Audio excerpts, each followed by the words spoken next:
या ठिकाणी लिंगेश्वर विद्यालय व कनिष्ठ महाविद्यालय तुळसली या प्रशालेमध्ये विद्यार्थ्यांनी रानभाज्यांचे प्रदर्शन आयोजित केलेले आहे आणि या रानभाज्यांच्या प्रदर्शनामध्ये अनेक विद्यार्थ्यांनी सहभाग घेतलेला आहे। वेगवेगळ्या प्रकारच्या रानभाज्या या ठिकाणी प्रदर्शनासाठी मांडलेल्या आहेत। तर या ठिकाणी शेवग्याची भाजी या ठिकाणी प्रदर्शनासाठी आहे। प्रदर्शन आणि विक्री या दोन्ही गोष्टींसाठी आहे। त्यामध्ये शेवगा जो आहे अर्थात शेवग्याला मोरिंगो या नावाने ओळखलं जातं। मध्यंतरी एक कंपनी आलेली होती, ज्या कंपनीच्या माध्यमातून डायबिटीज किंवा इतर जे आजार आहेत त्या आजारांवर अतिशय उपयुक्त अशा प्रकारची पावडर म्हणजे या शेवग्याच्या पाल्याची पावडर जी आहे ती पावडर अनेक आजारांवर म्हणजे अनेक रासायनिक तत्व जी आहेत ती या शेवग्याच्या पाल्यामध्ये असतात।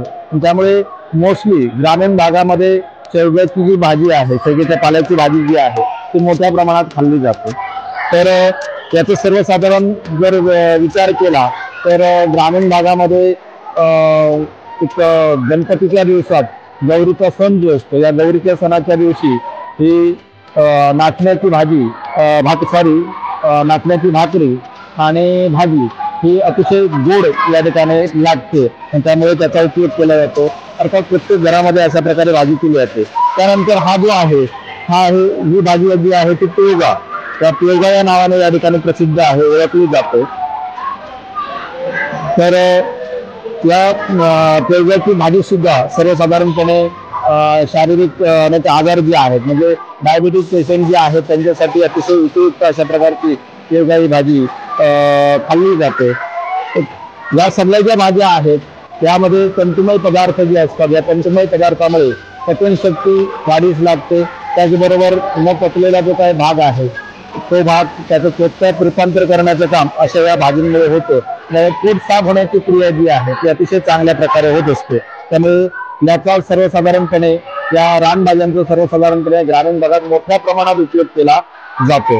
त्यानंतर ही टायकळा आहे, ही आपण सर्वजण ओळखतो आहात। तर त्या टायकळ्याची भाजी सुद्धा या ठिकाणी रानातूनच आपल्याला मिळवावी लागते। सुरुवातीचा आता सर्वसाधारण हा सीझन जो आहे हा सीझन निघून गेलेला आहे, परंतु सुरुवातीला जूनचा पहिला पाऊस पडल्यानंतर ही रानभाजी जी आहे ती उगवून येते आणि ती कोवळी असताना याची जर भाजी खाल्ली तर अतिशय उपयुक्त अशा प्रकारची भाजी आपल्या शरीरासाठी असते। त्यानंतर रानातच मिळणारी दुसरी भाजी म्हणजे या ठिकाणी गोट्याची वेल असं या ठिकाणी म्हटलं जातं।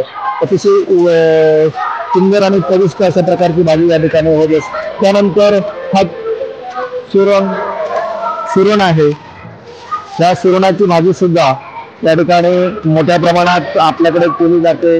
म्हणजे मूळ व्याधीचा वगैरे त्रास असेल तर सुरण वगैरे खाल्ला जातो, तर त्याची भाजी सुद्धा तेवढीच उपयुक्त आपल्याला ठरू शकते। त्यानंतर ही अळूची पानं आहेत, या ठिकाणी आपण पाहतात ही अळू सर्वसाधारण शहरी आणि ग्रामीण भागामध्ये मोठ्या प्रमाणात खाल्ले जाणारा अळूच्या वड्या ज्या आहेत त्या अळूच्या वड्या बनवण्यासाठी याचा मोठ्या प्रमाणात उपयोग केला जातो।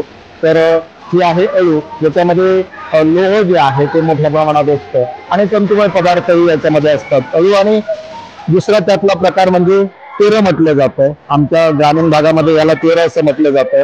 पातळ पदार्थ बनवला जातो याचा, म्हणजे पातळ भाजी बनवली जाते, अतिशय उपयुक्त असते। परंतु ही बनवत असताना एक काळजी घ्यावी लागते की याच्यामध्ये कॅल्शियम ऑक्झॅलेट असल्याने त्यात काटेरीपणा असतो आणि त्यामुळे कुठेतरी घशाकडे खाज येण्याची शक्यता असते। तर त्या कॅल्शियम ऑक्झॅलेटचे जे स्फटिक आहेत हे कुठेतरी मोडावेत किंवा ते चोखदारपणा कमी व्हावा यासाठी त्याच्यात आंबट जे आहे जसं की सोल वगैरे टाकलं जातं किंवा आगळ वगैरे त्याच्यामध्ये बनवताना टाकला जातो, जेणेकरून ही भाजी जी आहे ती खाण्यास उपयुक्त होत असते। आपण सर्वांनी या रानभाज्यांचा उपयोग सर्वसाधारण आपल्या आहारामध्ये करावा आणि आपलं आरोग्य नीटनेटकं ठेवावं, निरोगी ठेवावं एवढंच मी या ठिकाणी सांगू इच्छितो। धन्यवाद।